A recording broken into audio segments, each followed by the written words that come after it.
There's a debate in the media in the UK that just this week, someone was calling out for cinemas to have more accurate start times, because when you go there and it says 1 o'clock, it's actually 1:30, because you have a half hour. You have about 15 minutes of normal adverts and about 15 minutes of trailers. And this guy's like, at least. He's like, I've not got time for that.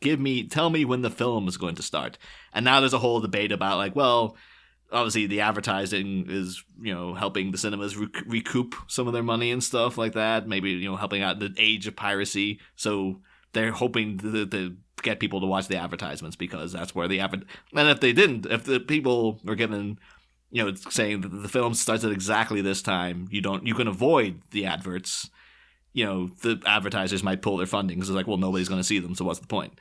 And then other people were saying, like, I would prefer to not have to be forced to watch trailers, because I go in and all of a sudden I'm having to freaking close my eyes and ears because I don't want to see spoilers for this movie, because it's going to be in the trailers, because they give away way too much. And it's like a legitimate debate. I was like, yeah. It's interesting. See, I like the trailers, and I don't mind the ads, but just have fewer of them. I don't want to sit there for 30, 40 minutes. Just give me 15 minutes of intense. Here's an ad. I'm fine with that. That's quite cool. I'm getting settled. I'm, having a little drink, get some popcorn in me. That's fine. Just it goes on and on and on. I have a legitimate, actual personal beef now with National Theatre Live, which is a thing. I don't know if you guys have it in America, but it's like, basically, there'll be big theater productions of like A Midsummer Night's Dream starring Gwendolyn Christie, and it'll be in London, and like, well, I've been to one, yeah, and it'll sell out within record time, but you can see it in the cinema now because they'll beam it directly into like the cinemas, but they'll also do encore performances where they just take that recording and just play it again. And I went to see one of Fleabag, because Phoebe Waller-Bridge is giving up that character now and going like, this is the last ever performance of it, so here's me doing the one-woman show again. And I went to that, and then I was like, okay, so you get there, and then you'll have like a couple of minutes of ads, a couple of minutes of trailers, and then the thing will start. But National Theatre Live bombard you for 40 straight minutes with the same adverts for National Theatre Live. They'll show you the same productions coming up over and over and over again, to the point where I was like, the ticket for this was only £6. I might just walk out, because I'm so infuriated about the fact that it won't start. And even at the end, then I had Lauren Laverne showing up going like, well, here's what Fleabag's about. I was like, I know what it's about. I've seen the show, for Christ's sake. I've seen 2 seasons of a TV show about it. Just get on with the show. Oh my God.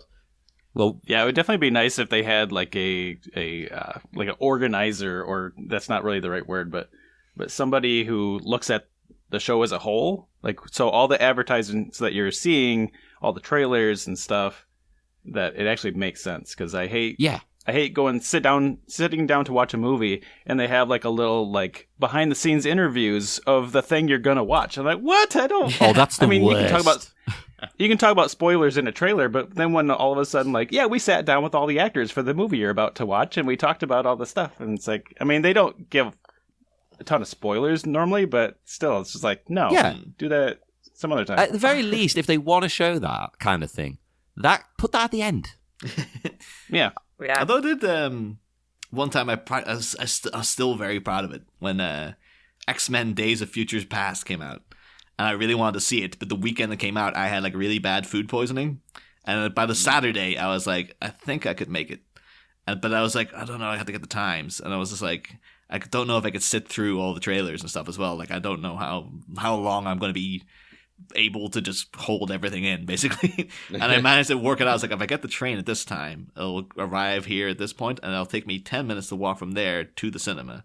And by that point, that'll be 20 minutes after the start time, and that's when the film will start. Yeah. And I did it, and I remember walking in, and it had a certificate, like, X-Men Days of Future Past, certificate 15, and the Fox logo came out. I was like, oh, I nailed this. This was amazing.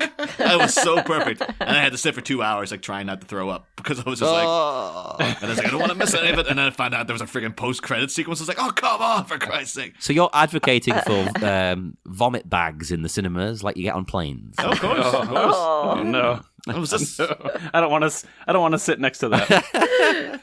It was crazy to think though that was merely 2 X-Men movies ago, And I was like, so I was willing to go there in the midst of a bout of food poisoning. And now I have access to a Dark Phoenix movie that I just can't be bothered watching. It's just, the brand's been that tainted of like, I could watch That it for free and I well, don't want to watch it. It's just like, I got the time for that. Well, speaking of... No, I've actually been in theater when they have so many trailers and stuff that I actually lean over to Tabitha. I'm like, what movie are we watching? Like, I forget. I've forgotten by this point. There's definitely been a few times because we have an AMC theater and we have A-List, so we pay a monthly subscription and we can see 3 movies a week. Oh, nice. Any venue. So we could see IMAX, anything like that, for $20 a month.